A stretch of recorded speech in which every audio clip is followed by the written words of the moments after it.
ये कक्षा 12 का विकिरण तथा दैत्य द्रव्य की दैत्य प्रकृति का टॉपिक है आपका पार्ट 4 हम आपको दे रहे हैं। इसमें व्यतिकरण और विवर्तन ध्रुवण जैसी घटनाओं को प्रकाश के तरंग प्रकृति पर पुष्टि की गई। प्रकाश के तरंग प्रकृति पे ये माना गया कि घटनाएं हो सकती हैं तथा उसी से संबंधित घटनाएं यानी प्रकाश से संबंधित घटनाएं में प्रकाश वैद्युत प्रभाव, काप्टन प्रभाव, रमन प्रभाव की जब व्याख्या की गई तो उससे हम उसकी व्याख्या कण के आधार पर दी गई या कण प्रकृति के आधार पर दी गई। तो अतः ये कह सकते हैं कि प्रकाश या विकिरण ऊर्जा में दैत्य प्रकृति होती है यानी दोहरी प्रकृति होती है। उसी के आधार पर ये जो घटनाएं हुई उसी के आधार पर जो आपके फ्रांसिस वैज्ञानिक लुइस विक्टर द ब्रोगली ने एक परिकल्पना अपनी प्रस्तुत कर दी। उन्होंने ये कहा कि अगर कोई द्रव्य कण यानी द्रव्यमान युक्त कण यदि एक विशेष परिस्थिति में गति करेगा तो वो तरंग की भांति व्यवहार करेगा अर्थात तरंग उत्पन्न करेगा, यह तरंग होगा। उसी को उन्होंने इस तरह से समायोजित किया जिसमें कहा कि द्रव्य के गतिमान कण उपयुक्त परिस्थिति में तरंग की भांति व्यवहार करते हैं और इन तरंगों को द्रव्य तरंगे कहते हैं। यानी द्रव्यमान वाले कण से चलने के कारण जो तरंगे बनती हैं या जो तरंग बन सकती है उसका व्यवहार करती है उसे हम कहते हैं द्रव्य तरंगे। डी ब्रोगली या इसे हम डी ब्रोगली तरंग भी कहते हैं क्योंकि डी ब्रोगली ने खोजा था, यानी द्रव्य तरंग या डी ब्रोगली तरंग कहते हैं। द्रव्य तरंगों का तरंग दैर्ध्य जो होता है यानी द्रव्य तरंग यानी द्रव्यमान युक्त कण जब मूव करते हैं तो उनके कारण जो तरंग दैर्ध्य है उसको हम डी ब्रोगली तरंग दैर्ध्य के नाम से जानते हैं, वेवलेंथ के नाम से जानते हैं। ठीक है, डी ब्रोगली ने ऐसे प्रूफ करने की कोशिश की तो उसमें देखिए आपको क्या मिला। कहा उन्होंने कि प्रकाश के क्वांटा सिद्धांत के यानी प्रकाश के कण सिद्धांत के आधार पर क्वांटा यानी प्रकाश के जो प्रकाश चलती है तो छोटे छोटे बंडलों और पैकेटों के रूप में चलती है जिसे हम क्वांटा कहते हैं। उस क्वांटा सिद्धांत के अनुसार जब म्यू आवृत्ति के प्रकाश फोटान की ऊर्जा जो होती है वो E बराबर h म्यू होती है। यहाँ पे h फलांक नियतांक है, ये आपको समझ में आ रहा होगा, ये फलांक नियतांक है और म्यू उसी प्रकाश की आवृत्ति है प्रकाश की आवृत्ति है। ठीक है, यदि फोटान का गतिक द्रव्यमान m हो तथा प्रकाश निर्वात में c चाल से अगर चल रही हो तो उसी के लिए आइंस्टीन ने एक अपना समीकरण दिया E बराबर mc²। देखिए दोनों ही ऐसी स्थितियां हैं जिसमें कि ये माना जाता है कि दोनों ही क्रियाओं में प्रकाश की ऊर्जा है। तो जब दोनों की प्रकाश की ऊर्जा है तो दोनों को हम बराबर कर सकते हैं। तो E बराबर mc² और h म्यू आपस में बराबर हो गए तो m आ गया h म्यू बाई c²। इसे कहते हैं गतिक द्रव्यमान। फोटान का क्या है, ये गतिक द्रव्यमान है। ठीक है, जब फोटान प्रकाश के वेग से चलता है तो फोटान का संवेग क्या होगा, P बराबर mc। कोई फोटान मतलब कण अगर m द्रव्यमान का हो और प्रकाश की चाल से चलता हो तो mc होगा। m का मान यहाँ से उठा के अगर m का मान हम यहाँ रख दें तो ये आपका बनता है, तो यहाँ से c अगर एक कैंसिल हो जाएगा तो आपका जो आएगा वो होगा h म्यू बाई c, यानी कि उस फोटान का संवेग होगा। c किसकी जगह, म्यू की जगह अगर c बाई लैम्डा कर दें, है ना, आवृत्ति बराबर प्रकाश की चाल बटे तरंग दैर्ध्य कर दें तो ये कट जाएगा तो h बाई लैम्डा आएगा। ठीक है, तो ये हो जाएगा आपका संवेग का सूत्र h बाई लैम्डा। अब देखिए ये संवेग का सूत्र कण के रूप में है लेकिन ये संवेग का सूत्र आपके तरंग के रूप में आ गया। तो ये आपका हो गया उसी फोटान का संवेग और यही उसी फोटान का संवेग है।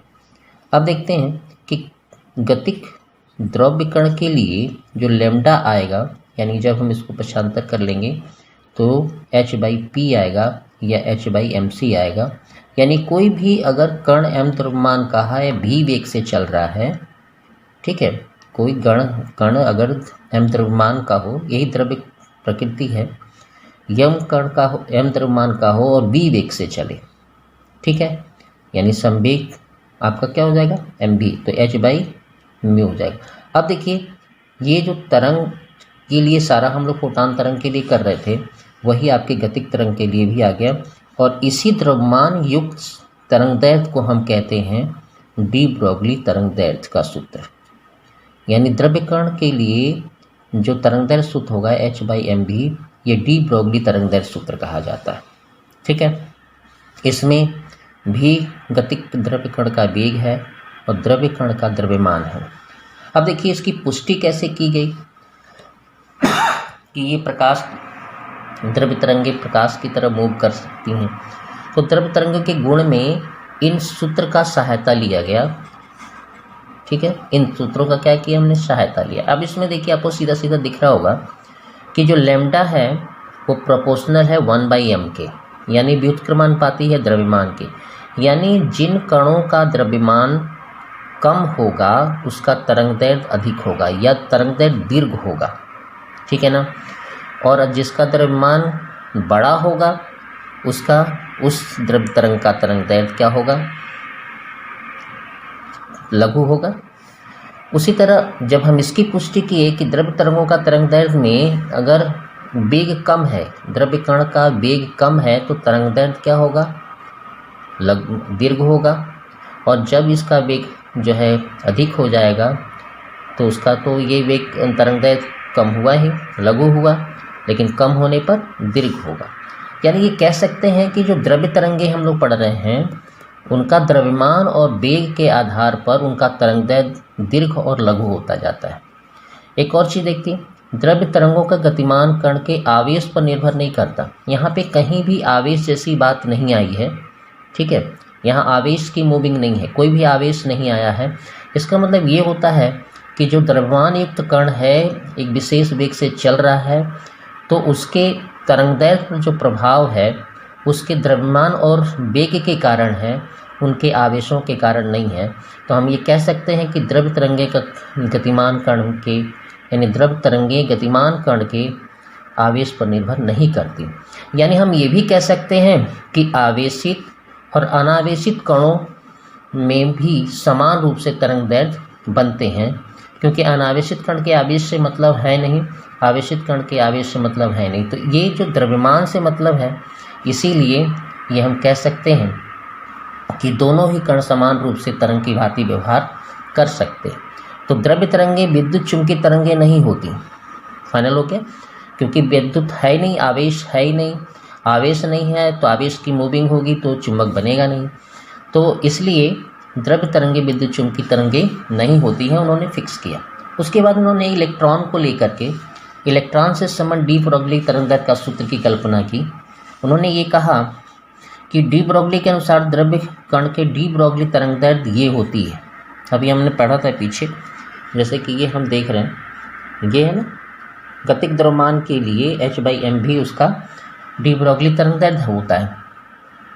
अगर ये कहा जाए कि मान लीजिए कि इलेक्ट्रॉन है जिसका द्रव्यमान गतिक द्रव्यमान m है, v वेग से गतिमान है, तो उसकी काइनेटिक एनर्जी क्या होगी, 12mv² होगी, ठीक है। v का मान क्या होगा, √2k/m होगा, ठीक है। अब डी ब्रोगली तरंगदैर्घ्य में अगर हम इसको जोड़ रहे हैं, यानी यहाँ m जो देख रहे हैं, यहाँ m पे हम ये मान पुट कर रहे हैं, तो इस तरह का कंडीशन बनेगा, h/m v की जगह पे हमने कर दिया, सॉरी हाँ b की जगह पे हमने कर दिया 2k/m। इस m को अंदर डाल देते स्क्वायर में चला गया तो ये एक m कैंसिल हो गया इससे, तो आपका ये आ गया डी ब्रोगली तरंगदैर्घ्य इलेक्ट्रॉन के लिए, ठीक है। इसमें मास लेंगे इलेक्ट्रॉन का, काइनेटिक एनर्जी होगी इलेक्ट्रॉन की। थोड़ा सा और करते हैं, इलेक्ट्रॉन को वेग देने का कारण होता है उसका त्वरित, यानी गतिज ऊर्जा बनाना चाहते हैं तो उसे वेग से त्वरित करते हैं, तो v उसका त्वरित विभवांतर है, इलेक्ट्रॉन के आवेश को हम त्वरित कर रहे हैं तो उसकी काइनेटिक एनर्जी हो जाएगी KeV, है ना, यानी ए इलेक्ट्रॉन का आवेश और भी त्वरित विभवांतर। तो उसके लिए अब हम कहें तो यहाँ पे जो K है, यहाँ पे जो K है, इसकी जगह हम EV को पुट कर दें तो हमारा इस तरह का सूत्र बन जाएगा। अब इलेक्ट्रॉन की मूविंग देखिए कि इलेक्ट्रॉन का जो गतिक द्रव्यमान है या एक विराम द्रव्यमान है, उसका मान होता है 9.1 × 10⁻31 kg। इलेक्ट्रॉन का जो आवेश है 1.6 × 10⁻19 कूलाम और प्लैंक नियतांक है 6.6 × 10⁻34 जूल सेकेंड। अगर पूरे मान को इस वाले सूत्र में अगर हम डाल दें तो इस तरह से पड़ेगा, ये प्लैंक नियतांक 2 गुणे इलेक्ट्रॉन का द्रव्यमान, ये उसका आवेश और ये वेग, तो हमें मिल जाता है लैम्डा बराबर 12.27 √V एंगस्ट्रॉम। ठीक है, अब इससे केवल इलेक्ट्रॉन की, क्योंकि हमने द्रव्यमान केवल इलेक्ट्रॉन की लिया है, इलेक्ट्रॉन का आवेश ही लिया है, तो हम इससे ये उसका डी ब्रोगली तरंग दैर्ध्य को निकाल सकते हैं। ये भी आपका डी ब्रोगली तरंग दैर्ध्य ही है। ठीक है, किसके लिए है? इलेक्ट्रॉन की मूविंग के लिए। तो आपको ये समझ इस पूरे सिद्धांत में ये समझना है कि कण, जब कोई कण मूव करेगा यानी तेज वेग से चलेगा तो वह एक तरंग की भांति काम करेगा और उस तरंग का जो तरंग दैर्ध्य होगा ये भी होगा, ये भी होगा और ये भी हो सकता है। ये कण के सापेक्ष इलेक्ट्रॉन की बातें केवल यहाँ की गई हैं, बाकी आपकी यहाँ पे सब द्रव्यमान कणों की हैं। तो आप इलेक्ट्रॉन को लगाना है तो त्वरित विभवांतर लगा लीजिए या उसकी काइनेटिक एनर्जी उसके द्रव्यमान वेग को करके यहाँ लगा सकते हैं। तो ये चीज़ डी ब्रोगली ने खोजा था। तो डी ब्रोगली को द्रव्य तरंग दैर्ध्य की खोज की थी। इस तरह आप डी ब्रोगली का संबंध आप अच्छे से समझ सकते हैं और आप, हम चाहेंगे कि आप इसको ठीक से समझें। दो तरह के इसमें बहुत इंपॉर्टेंट सवाल माने जाते हैं, एक कि आपका ये संवेग सूत्र, दूसरा आपका इसको जोड़ना यानी क्वांटा सिद्धांत को द्रव्य कण के साथ जोड़ना। ठीक है, और उसके बाद आपका ये सूत्र जिस पे सवाल लगते हैं, ये सूत्र जिस पे सवाल लगते हैं। और अगर आपको बहुत अच्छी तरह से याद है तो अब ऐसा नहीं है कि ये इलेक्ट्रॉन के लिए है तो यहाँ इलेक्ट्रॉन का, अगर प्रोटॉन चलेगा तो उसका मास और उसका आवेश यूज कर सकते हैं, हीलियम कण चलेगा तो उसका मास, उसका, यानी मास यूज करना है क्योंकि आप द्रव्य तरंग की बात कर रहे हैं। ठीक है, ओके, धन्यवाद। आपको ये वीडियो कंप्लीट है और हम समझते हैं कि ये चैप्टर भी ऑफ हो गया है। अब आपके न्यूमेरिकल मिलेंगे दो भाग में। धन्यवाद।